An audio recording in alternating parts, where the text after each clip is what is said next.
Bismillahirrahmanirrahim. Assalamualaikum warahmatullahi wabarakatuh. Alhamdulillah, wassalatu wassalamu ala asyrafil anbiya'i wal mursalin wa ala alihi wa ashabihi ajma'in. Rabbi shrah li sadri wa yassir li amri wa hlul 'uqdatam min lisani yafqahu qawli. Amma ba'd. Tuan-tuan, puan-puan, sedang berjamaah dari Allah Subhanahu wa taala. Allah memudahkan kita kesihatan dalam keadaan kes yang naik cerita kita turun tu naik sikit. Semoga Allah melindungi kita dari wabak yang sedang bermaharajalela terutama kita di Kuching tu. Jadi insya-Allah malam tu kita akan menyambung tafsir surah Al-Mutaffifin. Insya-Allah bermula pada ayat 14 sehingga ayat 20 lebih. Antara isi yang kita akan lihat peringatan-peringatan yang datang dari Allah Subhanahu wa taala. Pertama berkenaan dengan apakah kesan orang-orang yang hatinya tertutup, dan Nabi nyebut dalam hadis macam ni hati itu boleh tertutup walaupun datang kebenaran sebesar langit sekalipun, tetapi hatinya akan tetap menolak. Satu. Yang kedua, cerita tentang yang tu kita suka nak dengar, cerita tentang syurga. Sijid su'iliyin. Apa beza sijid dengan iliyin? Lepas apa manfaat-manfaat yang akan diperolehi oleh penduduk-penduduk syurga. Yang tu kita suka nak dengar. Arya minggu lepas panas dia kita dengar pasal neraka, azab dan sebagainya. Tapi itu kita akan dengar pasal benda yang nikmat, sesuatu yang semua kita sabar nak olah. Semoga ia menjadi satu motivasi, push untuk kita terus berbuat amal-amal soleh yang benar di sisi Allah Subhanahu wa taala sebagaimana diajarkan oleh Nabi sallallahu alaihi wasallam. Kita baca dulu ayat 14 sampai 17. Lepas baru kita sambung lagi ayat 18 sampai 24 atau 25 kalau masa mengizinkan. Betul tak? A'udzu billahi minasy syaithanir rajim. Kalla bal rana ala qulubihim ma kanu yaksibun. Kalla innahum 'an rabbihim yawma idzin lamahjubun. Thumma innahum lasalul jahim. Thumma yuqalu hadha alladhi kuntum bihi tukadzibun. Sadaqallahul azim. Tuan-tuan yang Allah Subhanahu wa taala, kita lihat terjemahan ayat 14 sehingga 17. Dalam ayat ke-14 Allah berfirman yang bermaksud tidak sekali-kali bahkan telah ditutup hati mereka oleh apa yang telah mereka usahakan. Kalau tuan-tuan lihat ayat yang ke-13 menceritakan tentang orang-orang yang dibacakan ayat-ayat Allah yang madah tu dongeng. Jadi sampai ayat yang ke-14 Allah madah sidak tu hati-hatinya ada ditutup. Sebab apa ditutup? Bukan kerana Allah, tetapi diri nyemput oleh apa yang telah mereka usahakan. Ayat 15 Allah ulang lagi, kalla innahum, tidak sekali-kali sesungguhnya mereka dari Tuhan mereka di hari itu telah tertutup. Apa maksud tertutup di situ? Kelak dia dibahas dalam tafsirnya. Yang ke-16, kemudian itu sesungguhnya mereka akan bergelimpangan atau bergelumuk dalam neraka Allah Subhanahu wa taala. Yang ke-17, kemudian akan dikatakan dengan sidat tu, itulah tempat yang kau dulu mari dustakan. Berbahasanya agak berat tuan. Jadi tuan-tuan Allah Subhanahu wa taala, kita melihat apa yang disebut oleh para mufassirin antara Abu Hamka dalam tafsir Al-Azhar dan Ibnu Katsir dalam Sahih Ibnu Katsir, ya. Yang ada bunyi macam tu, ya.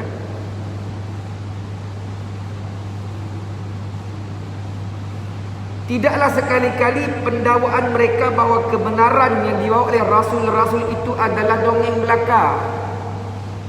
Bahawa itu timbul dari pengetahuan yang mengandung kebenaran. Okay. Jadi yang pertama tuan-tuan, sudah pasti apa yang datang dari Rasulullah sallallahu alaihi wasallam itu yang sahih itu adalah benar. Ya, key point pertama kita kena ingat. Apa yang datang dari Nabi confirmnya benar, ya, satu poin pertama.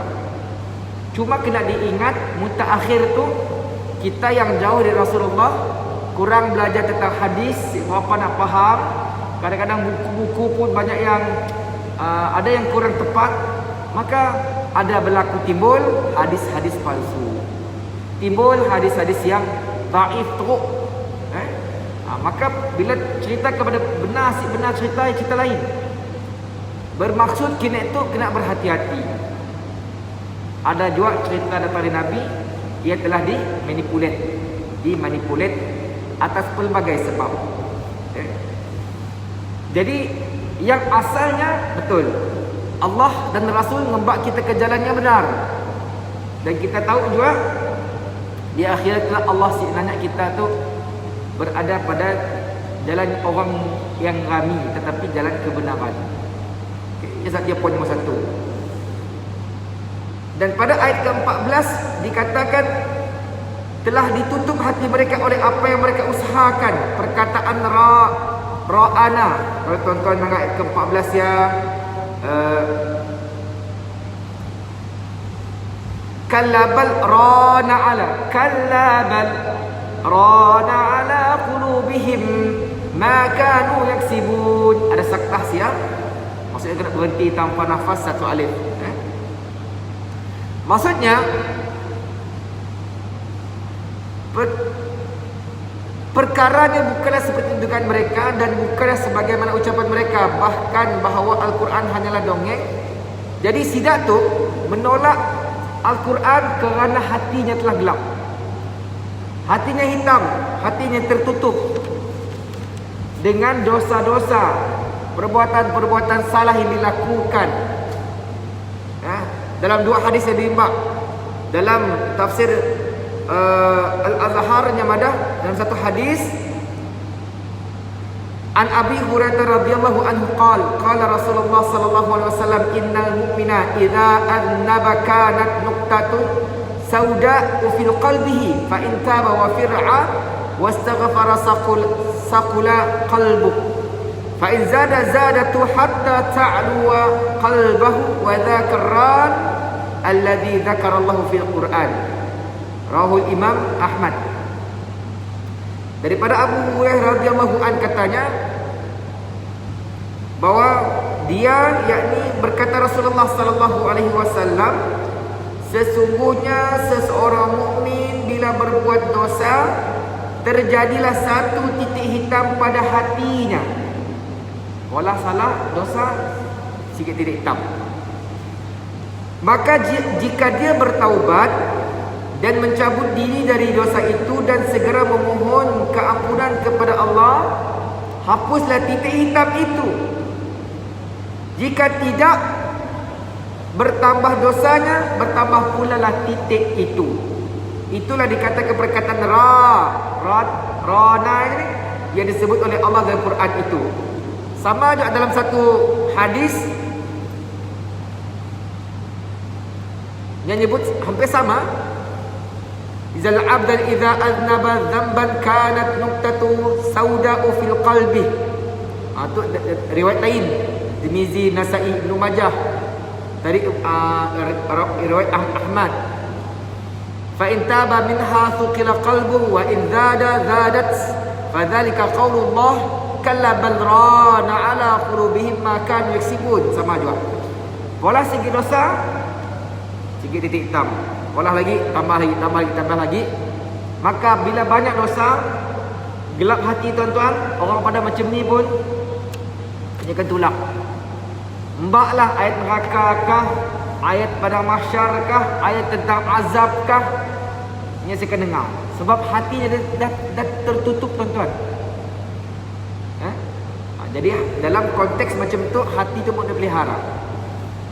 Sabda Nabi SAW, kullu ibnu Adam khata'un wa khairu khata'in at-tawwabun. Setiap anak Adam itu berdosa. Maksudnya kita tidak dapat lari melakukan salah dan silap, berdosa pada Allah Subhanahu wa taala. Tetapi sebaik-baik orang yang berdosa itu mohon ampun kepada Allah Subhanahu wa taala. Kama qala Rasulullah sallallahu alaihi wasallam. Minta ampun kepada Allah. Kalau di situ, tuan-tuan, hati kita tu efeknya. Kadang kita fikir sejenak, malah datang masjid, malah dengan kuliah, tapi kena hati aku tu tentang susah nak mula perkara-perkara baik. Bila nak mula benda baik tak, rasa malas. Bila nak mula ada orang mengajak kepada kebaikan, kita rasa macam-macam. Sebab hati dah ditutup. Walaupun kita nampak hadis Nabi tentang ayat mengajak banyak amal-amal soleh, bersedekah dan sebagainya, kita tu dah masuk pertengahan. Hari tu dah 14 Zulhijjah, 16 hari lagi kita dah masuk lagi 1443 Hijri. Bertambah di umur kita, tuan-tuan. Bertambah umur bermaksud bertambah dekat dengan kubur, bukan makin jauh kubur, tuan-tuan. Bertambah tahun 1443 Hijri, makin selangkah lagi kita ke alam barzah. Jadi fikirkan sejenak, apa aku nak buat? Aku nak buat apa? Macam ni kita di depan Allah Subhanahu wa taala. Dapat tahu tadi, nak menjaga diri kita, nak menjawab persoalan-persoalan yang akan timbul di depan Allah Subhanahu wa taala. Kata At-Tirmizi, hadis yang dibacakan tadi tarafnya hasan sahih. Boleh cek dalam Sahih Bukhari, dalam Sahih Ibn Katsir. Dan kita lihat pada ayat yang seterusnya, kalla innahum ar-rabbihim yawma idzil lamahjubun. Ulang lagi, sekali-kali tidak. Sesungguhnya mereka pada hari itu benar-benar terhalang dari melihat Allah. Jadi tuan-tuan, pada ayat yang selepas ayat ke-14 dari ayat 15, cerita tentang orang yang akan dihalang daripada melihat Allah Subhanahu wa taala di akhirat kelak. Kata Buya Hamka, kalau di dunia akhirat itu kita banyak perkara yang salah, kita polah dengan di office kita, contohnya kita banyak olah benda salah, kita macam susah nak berjumpa dengan ketua kita, rasa serba salah. Nak kata Buya Hamka lagi, kalau ini analogi dunia, apatah lagi di akhirat kelak. Macam ni kita nak berjumpa dengan Allah. Kalau saat kita hidup di dunia tu kita banyak ingkar pada Allah Subhanahu wa taala. Ingat apa kata Rasulullah sallallahu alaihi wasallam dalam satu hadis sahih, di antara kenikmatan orang-orang yang berpuasa adalah ketikanya berbuka dan ketikanya melihat Allah. Tetapi ayat yang dibaca kita tadi menyatakan ada orang yang akan dia halang daripada melihat Allah Subhanahu wa taala. Satu kenikmatan di akhirat kelak. Cuma persoalan yang timbul dalam di kalangan ahli akidah, melihat macam ni, ia terpulang macam ni sebab kita belum lagi berada di akhirat. Dunia tu kita berada keadaan yang kita akan hancur, mata kita akan hancur, semua panca indera kita akan hancur. Tetapi di akhirat kita akan kekal. Jadi macam ni nak melihat, serah kepada Allah Subhanahu wa taala. Dapat si lihat, dapat. Berdasarkan dalil-dalil yang qat'i daripada Al-Quran dan dalil-dalil daripada hadis yang zanni. Jadi satu kenikmatan, tuan-tuan. Macam ni, yang jangan ditanya lah. Kita belajar akidah, jangan ditanya. Kini nangga Allah, Allahu alam. Tapi kena ingat, yang hanya dapat melihat Allah adalah orang-orang yang beriman, yang kita akan lihat pada ayat yang kita akan bicara lepas tu. Ya. Jadi tuan-tuan, kalau hati itu gelap, hati tu banyak dosa, bukan setakat nyasyid dapat cahaya-cahaya hidayah, nyasyid dapat merasakan kemanisan iman, tetapi impaknya di akhirat jauh lebih berat. Ya, amalan kita tu tuan-tuan, ia akan mengatur diri kita kelak macam ni. Ke sini nak pergi. Okey.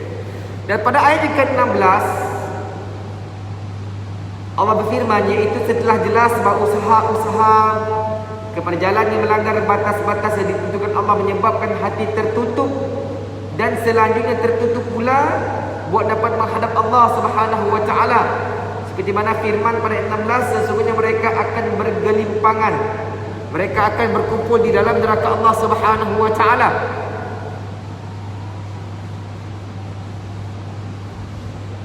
Pada hari kiamat mereka mendapat satu tempat tinggal dari penjara sijin. Yang kita syaitan sijin tu maksudnya sempit, selut. Sebagian hadis mengatakan tempat terendah di bumi. Alam benar. Di lapisan yang ketujuh, di Bahnun. Di samping pada hari kiamat mereka terhalang dari melihat Allah.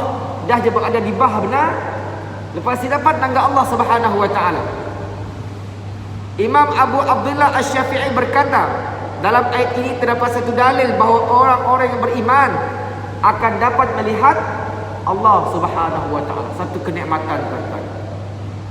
Bahkan Nabi nyebut dalam satu hadis, macam ni kita nangga bulan yang terang, mungkin malam tu hujan sikit menangga, macam malam tadi terang lah. Macam ni lah kita melihat Allah ibadah, sadar yang menghalang nangga Allah tu. Cuba siapa dia bayang lah. Kita si dibolehkan untuk membayangkan macam ni nak nangga ya. Tapi dapat nangga sih, dapat. Nikmat, tuan-tuan. Satu kenikmatan. Nabi menyebut dah satu kenikmatan. Dan neraka adalah hujung atau akibat saja daripada jalan yang mereka gariskan sendiri. Maksudnya, neraka itu adalah akhir kepada perbuatan-perbuatan yang kita lakukan yang pun. Kita pun memilih jalannya. Kalau tuan-tuan lihat antara kita dengan malaikat, kita dengan malaikat, malaikat tuan-tuan yang mulia, tetapi malaikat tidak mempunyai sebarang pilihan. Kerjanya maunya beribadah saja. Allah tugaskan dia untuk mentadbir alam, menjaga hujan, menjaga kandungan dan sebagainya. Malaikat ada pilihan. Tapi kita ada pilihan. Pukul 8 minit masuk isyak kita sembahyang. Lepas kita nak lepak kedai kopi kah? Lepaklah. Tapi ada orang aja. Sikit meja ya, jangan disambung meja. Bolehlah maksudnya nak. Ada pilihan. Kita nak berjalan kah? Jagalah SOP. Manusia tu kita ada kepilihan untuk dunia dan akhirat. Pukul 5.25 pagi, subuh, semayang subuh. Lepas kita nak tidur kah, kita nak ke sini, nak jogging, sila. Bukankah itu satu nikmat? Dan kalau tuan-tuan perhatikan dalam konteks kehidupan kita, Allah memberi ruang yang sangat luas untuk kita memilih. Di situ ada ketaatan, dan di situ juga ada keluasan untuk kita hidup dengan memenuhi sebahagian kehendak kita. Bukankah keadilan Allah ada padanya? Tapi yang peliknya ada orang langsung si mau nak dekat dengan Allah Subhanahu wa taala. Makin berumur makin jauh. Umur dah 60, 70 baru nak start baca Quran. Waktu dia dah si nampak dah huruf alif kah, baris atas kah, baris dia si nampak dah, tuan-tuan. Jadi mampukah 2-3 tahun yang nak cover sepanjang kehidupan kita sebelumnya? Sebab bila Allah dah fastabiqul khairat, berlumba-lumba dalam benda-benda baik itu. Jangan ditangguh-tangguh, tuan-tuan. Sebab kematian itu tidak akan dapat ditangguh. Kematian sentiasa ada dekat dengan kita. Lebih dekat daripada urat leher kita, dekat dengan kita. Bila-bila masa aja. Berkata orang kena itu nak jagalah macam ni. Kena juga COVID. Ya, pelik. Kata ada orang duduk di rumah kena juga COVID. Adakah cara aku duduk mesti betul katanya? Saya paling geli hati juga dengar. Nak duduk macam ni di rumah tu kena juga COVID macam mana? Susah nak. Ditonton oleh Allah Subhanahu Wa Taala satu pengakhiran yang kita semua ingin elakkan, pengakhiran yang tidak baik di neraka Allah Subhanahu Wa Taala.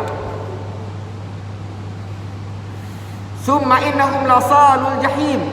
Kemudian sesungguhnya mereka benar-benar masuk neraka, yakni mereka terhalang daripada melihat Allah Ar-Rahman.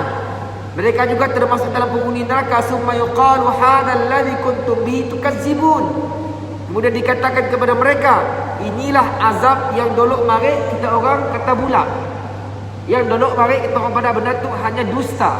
Now rasalah. Macam orang tua nak bila nak go nak dia mau dengar. Bila dia kena nak apa katanya? Putih mata gasak pasal. Orang tua madah jangan gohit sikal guguk kelah.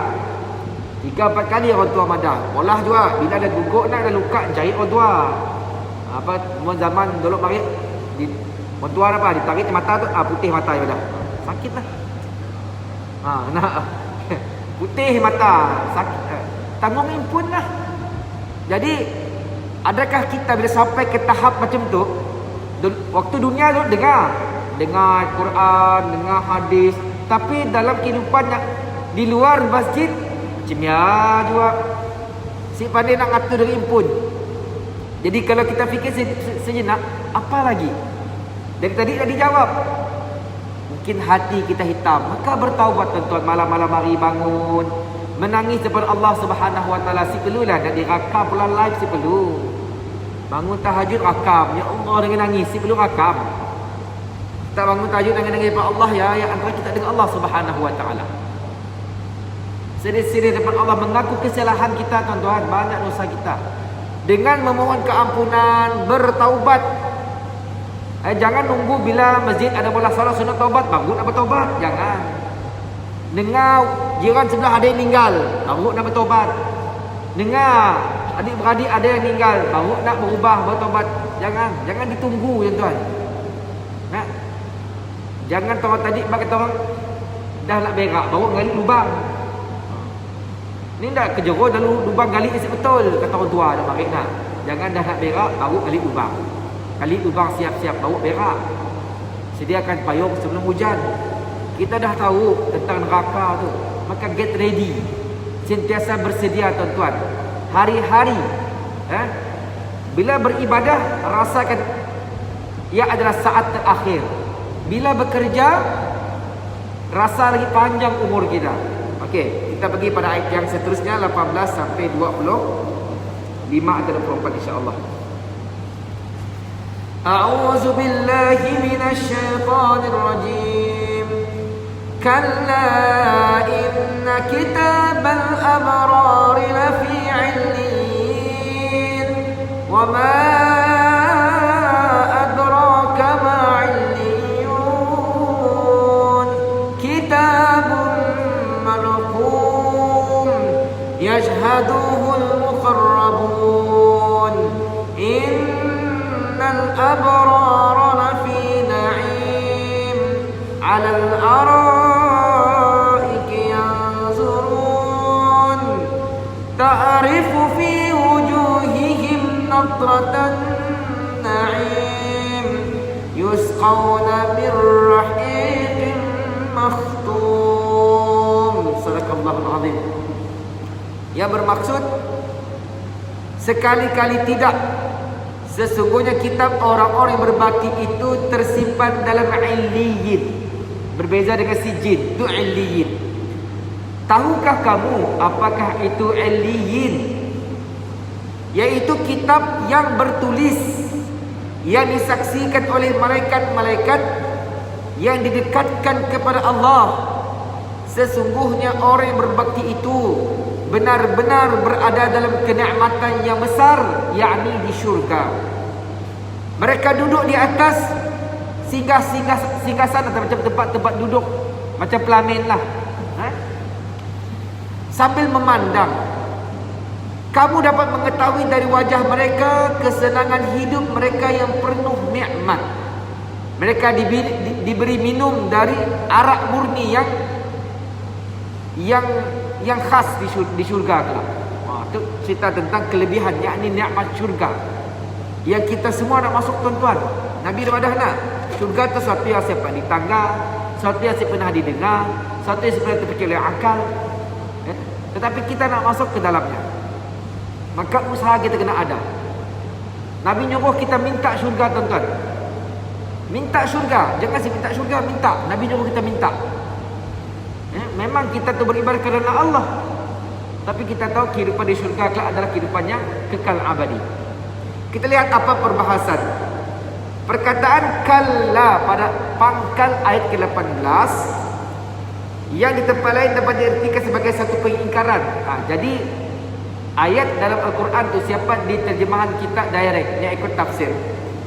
Kata Buya Hamka kalla dalam konteks ayat yang lain bermaksud suatu pengingkaran, tapi dalam ayat tu lain maksudnya. Kalla tu bermaksud tidak sekali-kali, bukan begitu. Ayat tu nak madah ingatlah. Ingatlah atau arahkan perhatian kepada hal ini. Sesungguhnya tulisan atau kitab-kitab orang yang baik-baik itu ada di Illiyin. Jadi inna kitabal abrar, sesungguhnya catatan orang-orang berbakti, dan mereka berbeza dengan orang-orang yang derhaka. Itu semua kita mahu tu. La fi Illiyin, benar-benar tersimpan di dalam Illiyin, yakni tempat kembali mereka adalah Illiyin, dan ia berbeza dengan Sijjin. Jadi sebahagian pandangan mengatakan Illiyin tu di langit yang ketujuh.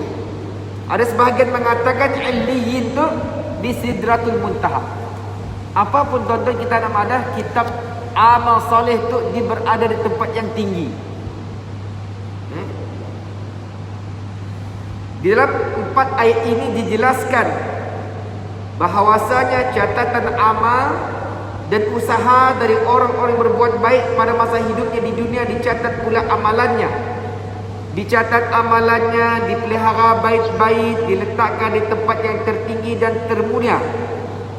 Dan kitab-kitab tu tuan-tuan yang berada pada amal soleh padanya menyaksikan dan memperhatikannya dan menjaganya ialah mereka yang muqarrabun. Siapa yang jaga kitab tu? Malaikat. Malaikat makhluk yang paling dekat dengan Allah Subhanahu wa taala. Kita tahu, kita dah belajar akidah, kita dah belajar beriman kepada malaikat. Jadi malaikat adalah makhluk yang dekat dengan Allah Subhanahu wa taala. Dan boleh juga dikatakan bahawasanya yang menyaksikan akan kebaikan amalan orang berbuat baik itu hanyalah orang-orang yang dekat kepada Allah Subhanahu wa taala. Jadi poin pertama, kitab amal soleh itu terdapat di Illiyin. Satu. Yang kedua, kitab amal soleh itu disaksikan, dijaga, dipelihara oleh malaikat. Dua. Yang ketiga, bila Allah sebut innal abrara lafi na'im, sesungguhnya orang-orang yang berada dalam syurga itu satu kenikmatan. Di antara kenikmatannya adalah dapat melihat Allah Subhanahu wa taala. Semua kita nak, tapi dah tahu tuan-tuan apa amal kita, apa plan kita. Nah, kalau kerajaan ada pelan pelan pemulihan negara nak, kita ada pelan apa, plan kita nak masuk syurga tu, pelan nak anggap Allah tu apa, mudah ya nak, bangun pagi, sembahyang subuh, sembahyang zuhur, sembahyang asar, dah ada plan. Ibu bingung, sibghatallah wa man ahsanu minallahi sibghah, sebaik-baik acuan adalah acuan Allah. Macam ni apa yang Nabi ajar kepada kita. Ya, ada plan bagus tuan-tuan. Selalu dengar amalan-amalan yang pelik-pelik. Nak bertasbih 50 juta kali, nak dapat syurga tu. Ada orang kita tu, bapa dah tasbih 100 juta aku tasbih. Tapi si semayang, si guna tuan-tuan. Si guna. Nah tasbih. Orang kita ada sebahagiannya dia suka amalan-amalan macam tu. Bagi saya, apa yang Nabi ajar perfect dah tuan-tuan. Cukup dah.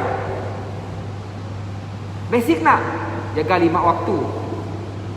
Quran, puasa, zakat. Nak malam-malam tahajud, bersedekah. Benda basic. Yang tu kita kena fokus. Sebagaimana juga disebut di dalam ayat 10, 11 dalam surah Al-Waqi'ah, bahawa orang-orang terdahulu berlumba dahulu mendahului di dalam berbuat amal yang baik.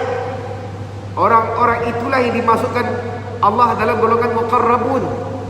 Sama aja dalam ayat 186 dalam suratul Baqarah juga sama aja, cerita benda yang sama.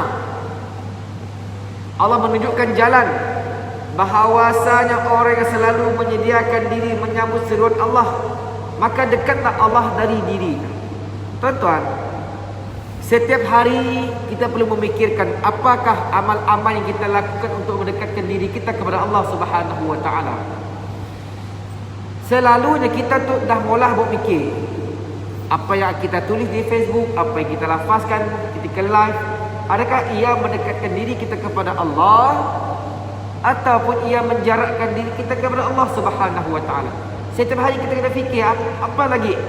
Macam ni dengan amal-amal soleh yang kita pola, sembahyang kita macam ni, kualiti solat kita macam ni.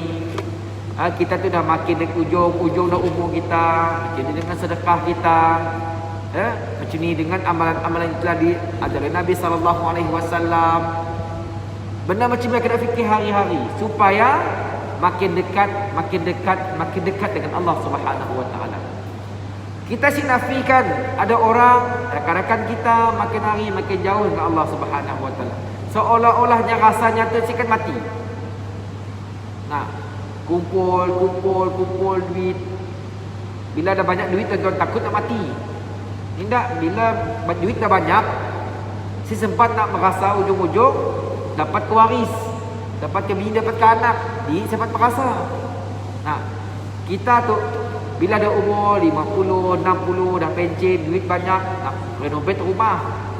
Renovate rumah, lepas ya bingung, takut mati sebab kita nak merasa nikmat. Duit kita nak merasa nikmat tuan-tuan. Tu dah 2 tahun sikit sini-sini tu. Bingung. Kajian federal dah keluar kenyataan. Nunggu Sarawak lagi. Lepas saya rentas daerah tu. Aku nak kayu-kayu. Lama si kayu-kayu tu. Lekat di kucing tu. Nah. Ya semua nak merasa. Kita nak merasa nikmat yang kita hilang. Lama tuan-tuan. Jadi sama ada semakin dekat dengan Allah Subhanahu wa taala atau yang makin jauh. Dan kita lihat pada ayat seterusnya. Dan pada ayat yang ke-21 disebut, ayat ini memberi ubat penawar bagi hati orang baik-baik, orang yang jujur, bahawa meskipun manusia kebanyakan yang tidak menghargai jasanya yang baik, namun malaikat dan manusia dekat kepada Tuhan teruslah menjunjung tinggi dan menghargai jasa-jasa itu. Itu peringatan untuk diri saya dan tuan-tuan kita semua. Berbuat baik itu memang untuk Allah Subhanahu wa taala. Kita pola baik untuk Allah Subhanahu wa taala. Bukan pola baik untuk ditangga orang, untuk dipuji orang, untuk diberi sebarang pujian dan jasa-jasa. Bila orang asyik puji kita, orang asyik nangga kita, akhirnya kita stop pula kebaikan. Maka tuan-tuan dari Allah Subhanahu wa taala satu hadis, hadis yang menakutkan kita. Bila kita pola amal kebaikan untuk ditunjuk dengan orang, di akhirat kalau Allah perintahkan kita minta pahala dengannya, yang kita confirm tahu memang masih akan dapat. Nah, jadi kesimpulannya tuan-tuan, apa yang kita pola tu kita kena cek balik niat kita, supaya dia jadi sia-sia aja di akhirat kelak. Kita tahu amal-amal kebaikan itu berada di illiyin, dan amal-amal buruk itu berada di sijjin. Mudah-mudahan kita tu sentiasa check and balance setiap malam sebelum tidur. Check. Bila dapat bangun pagi lagi, dapat lagi sedikit umur, apa kita nak olah dengan modal umur ya. Okay, kita azan dulu. Lepas saya buat kita sambung lagi insya-Allah. Tuan-tuan mati Allah Subhanahu wa taala pada ayat yang ke-22. Kita sudah dapat habis saya. Kita sampai 25.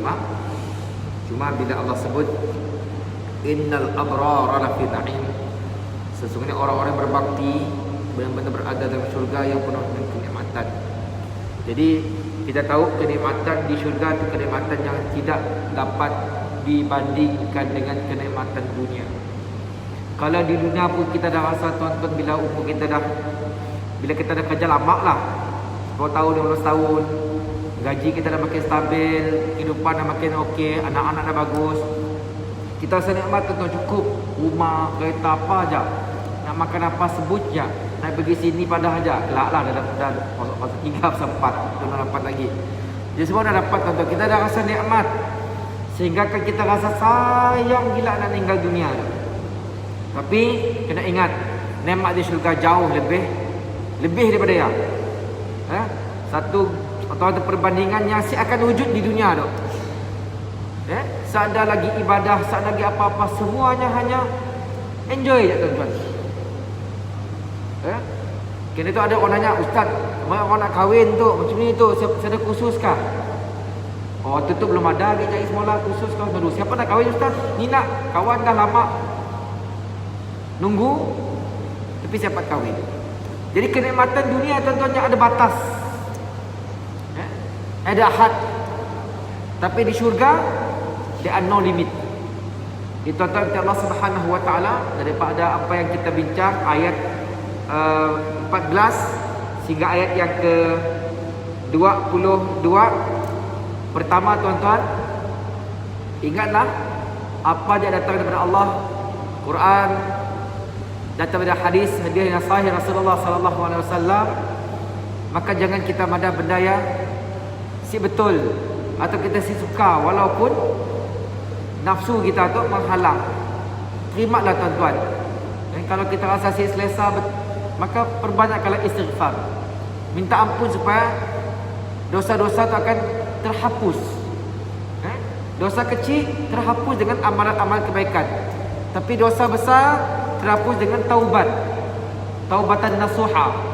Satu, dua kita. Yang ketiga tuan-tuan, kita tahu amal-amal saleh itu dijaga oleh para malaikat di tempat tertinggi, dan balasannya adalah di syurga Allah Subhanahu wa taala, satu kenikmatan yang tidak terbanding oleh kita. Ingat tuan-tuan, mati hanya sekali, tapi hidup kita selama-lamanya. Mati sekali, tapi hidup kekal sampai bila-bila. Hidup di dunia memang penat, sehingga kata Nabi sallallahu alaihi wasallam, dunia itu merupakan penjara. Bila orang meninggal lah, Nabi mana seolah-olahnya keluar daripada penjara.